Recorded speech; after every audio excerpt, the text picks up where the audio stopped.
Welcome to the online lecture series of Vignans University. My name is Karlapud Abraham Pile. I am Assistant Professor of Biotechnology in Vignans Foundation for Science, Technology and Research, GMUTB University, and my research centers on microbial biotechnology and drug design aspects of bioinformatics. The course name is Drug Design. This course is intended for BTech final year bioinformatics students. The course objectives, which offers knowledge on fundamentals and applications of computer-aided drug design. The course is to provide methods and insights in determining the drug toxicity and reduce the time duration in drug development.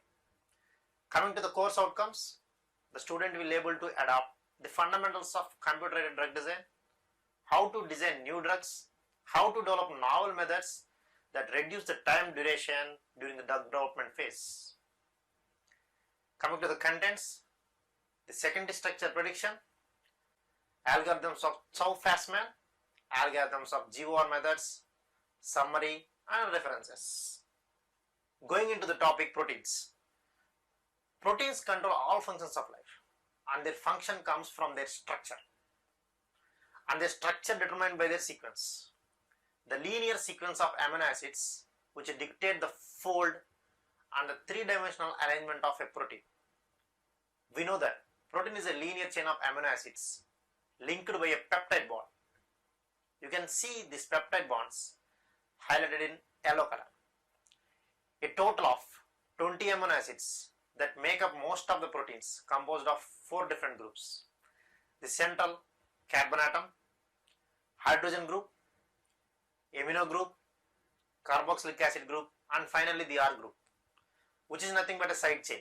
The side chain, which is the one which varies between 20 different amino acids and finally make it into proteins.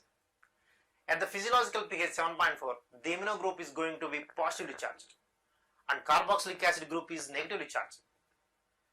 Thereby the amino acid becomes uncharged, that means a deuterionic, because it has both a negative charge and positive charge. The 20 common natural amino acids grouped into aliphatic, aromatic, polarity and charge. Amino acids by polarity is most important because their polarity affects the non-covalent interactions they can form and these interactions gives the protein their shape. The weakest ones are van der Waals interactions. You can see in the energy diagram the van der Waals interactions are weak and act only over the short distances. Hydrogen bonds, these hydrogen bonds are 5 times stronger than the van der Waals interactions and occur between polar groups of permanent dipoles. The 2 polar groups act as a hydrogen bond donor and acceptor. The strongest non-covalent interactions are salt bridges between the pairs of charged ions. Depending on the polarity of the environment, a salt bridge can provide more than 10 times stronger the binding energy of a van der Waals interaction. Aspartate and glutamate. These are the 2 charged amino acids. They both have the carboxylic acid group at the end of their side chain. At physiological pH, they are negatively charged. But glutamate is longer than aspartate by only 1 methylene group and it could make a difference in conformations. Glutamate can achieve more conformations than the aspartate side chain because the conformational flexibility of many rotamers will be limited once it reaches the bound conformation by reducing its entropy. Several amino acids have polar groups that have pKa values spanning a wide range of values. The 4 levels of protein structure, primary, secondary, tertiary and quaternary. The most important level to understand is secondary structure. Due to the interactions and chemical nature of primary sequence of polypeptide, the 3-dimensional shapes provide the defined secondary structure. The questions while understanding the secondary structures: what are the main differences between the structure of an alpha helix and a beta plated sheet? The main cause of sterically forbidden regions of phi and psi. The types of bonds which stabilize the secondary structures. What influences the stability of different helices and different types of beta plated sheets? Basically, the secondary structures are relatively short range in globular proteins, but long range in fibrous proteins. All pi bond angles and psi bond angles are equal, thereby providing a repetitive structure and stability attained through H bonds, hydrogen bonds. And there are three types of secondary structures you all know: alpha helix, beta sheet, and loops. In proteins, these amide bonds are called peptide bonds. C alpha atom has tetrahedral geometry and the carbonyl carbon has trigonal geometry, suggesting that the peptide bond is a double bond. But the peptide bond, which is the bond between the carbonyl carbon and amino nitrogen, measured 1.32 angstroms, which is shorter than a typical carbon to nitrogen single bond, but longer than the carbon to nitrogen double bond. This unusual bond length is due to the partial double bonded character of the peptide bond because of the resonance in chemical equilibrium. But the peptide bond is fixed. Two dihedral angles, phi and psi. Phi is between the nitrogen and alpha carbon, and other named psi between alpha carbon and carbonyl carbon. Here you can see the isolation has dihedral angles phi of minus 138 degrees and psi of 132 degrees. Here you can see dihedral values for isolation on a phi and psi plot. Not all dihedral values are allowed, and there are some steric classes. Professor Ramchandran tested all possible values of dihedral angles using molecular mechanic models and confirmed that only 3 regions contain allowed values of phi and psi angles to form a protein, and this plot is called Ramchandran plot. Ramchandran looked at every single possible position to build his plot. We can see the 3 regions of allowable phi and psi values on the Ramchandran plot.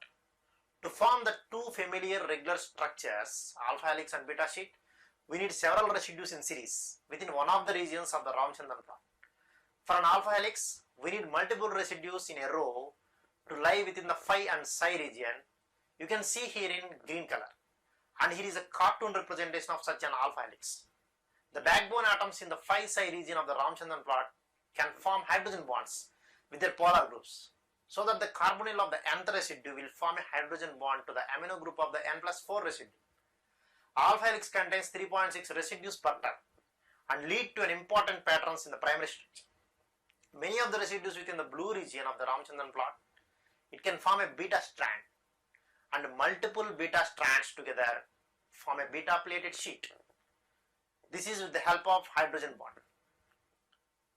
You can see the 4-stranded beta sheet in cartoon representation. The arrow is pointing from N to C terminus. Sheets can allow multiple parallel strands and anti-parallel strands or a mixture. The last region on the Ramchandran plot, which is combination of phi psi angles corresponding to the loop regions. For loops, any allowable phi psi angles are possible, and you will find the loop regions in the 3 regions of Ramchandran plot. So, to get a regular secondary structure, you need phi psi to be within the similar structures in all the series. Loops and turns that will connect to the adjacent secondary structure elements. Here is the 2 strands of an anti-parallel beta sheet which are connected in a small loop. And then the second example is a helix followed by a loop followed by a strand. Most loops will form on the surface of the protein and contain a lot of polar and small residues, and they will also form the shapes of active sites because they have a lot of conformational flexibility to really shape themselves around the ligands. Proline and glycine have a lot of interesting conformational properties. Glycine being very flexible and proline being very restricted, it forms a cis peptide bonds and often found within loop regions of the proteins. You can see the protein is a mixture of alpha helices, beta strands and loops, and its residues are distributed in all the 3 regions of Ramchandran plot. This level of organization is the secondary structure organization. Well, what is the need of secondary structure prediction? Protein structure prediction, that to the secondary structure prediction, is the inference of the 3-dimensional structure of a protein. By using the sequence of amino acid, we can predict the structure of a protein. It is a prediction of its folding, and its secondary and tertiary structure from its primary structure is highly important in drug design. Well, the Chow-Fasman algorithm, it is used for the prediction of protein secondary structure, and it is one of the most widely used predictive schemes. It depends on assigning a set of prediction values to a particular amino acid residue and then apply a simple algorithm to the conformational parameters and also to the positional frequencies. It is simple in principle. The parameters for each amino acids were calculated and the relative frequency for a given amino acid within a protein.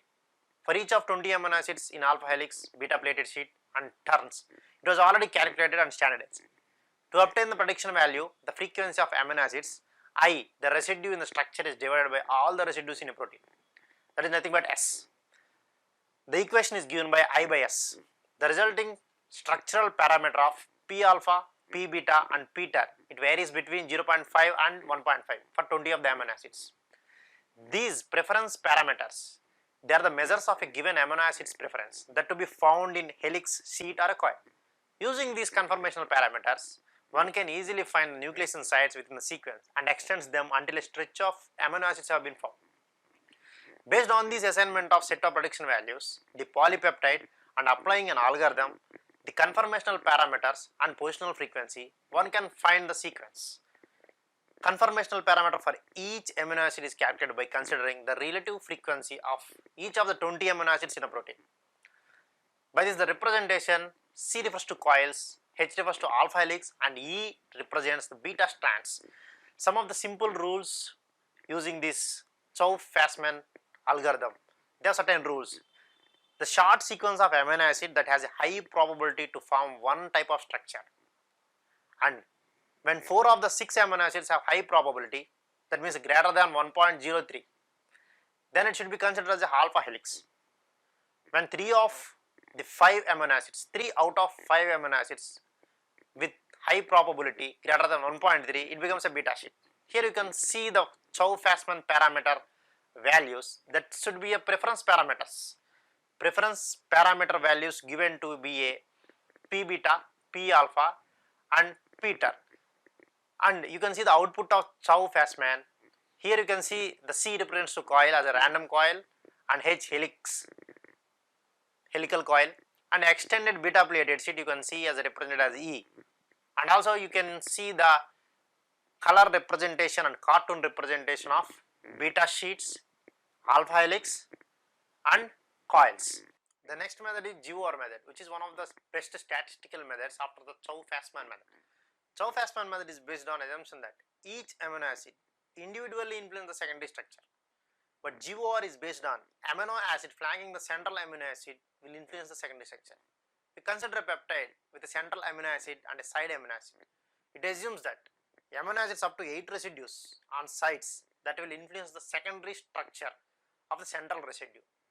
That means the frequency of amino acids at the central position in the window and at -1 and -8 position and +1 and +8 position is determined for alpha, beta and turns, and it will give in a 17 into 20 scoring matrices.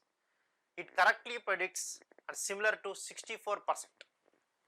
The scoring matrix S is given by log times the p-value of SS at the I position and amino acid I plus J position, where J is -8 extends to +8, and GOR information function is given by information function I is given at S at J position and R at J position. The formula is given by log times the P of Sj by Rj by P of S at the Jth position. Sj is nothing but one of the 3 secondary structural elements at position J. R is one of the 20 amino acids at position J. The information of that sequence we can retrieve from this function, from the scoring function. Rj contains about structure Sj. At S is nothing but the one of the 3 structural elements at Jth position. If I is equal to 0, there is no information. If I is greater than 0, that means the Rj favors Sj. If I is less than 0, Rj dislikes Sj. This is the type of interference we can draw from this picture. And here comes the output of the GOR method. These different parameters and different scoring functions and different values have given for each of the residues based upon the GOR. Well, coming to the summary, protein has a primary, secondary, tertiary and quaternary structure. Out of all these structures, secondary structure, which is a 3D arrangement of right-handed alpha helix or beta plated sheet, is the most important one, which dictates the tertiary structure. Next is secondary structure prediction. It is based on a set of techniques in bioinformatics that aim to predict the secondary structural elements like alpha helices, beta strands and turns based on the knowledge of their primary structure. And why? What is the need of protein structure prediction? To know the protein function and protein classification, and to predict the structural change, to detect and align the homology between the proteins, and to detect transmembrane regions, and to detect solvent accessible residues, and the detection of hydrophobic and hydrophilic regions. Next is Chow-Fasman method. The Chow-Fasman method of secondary structure prediction depends on assigning a set of prediction values to a amino acid residue and then apply a simple algorithm to the conformational parameters and positional frequencies. It is based on simple in principle. Next is GOR method. The GOR method is the statistical method and is based on information theory. This method is for the prediction of secondary structures in proteins. Like Chow-Fasman, the GOR method is based on probability parameters derived from empirical studies of known protein tertiary structures that was solved by X-ray crystallography. Here is the slide which shows the questions on secondary structures. Here are the basic questions. You can solve these 10 questions to understand the level of topics.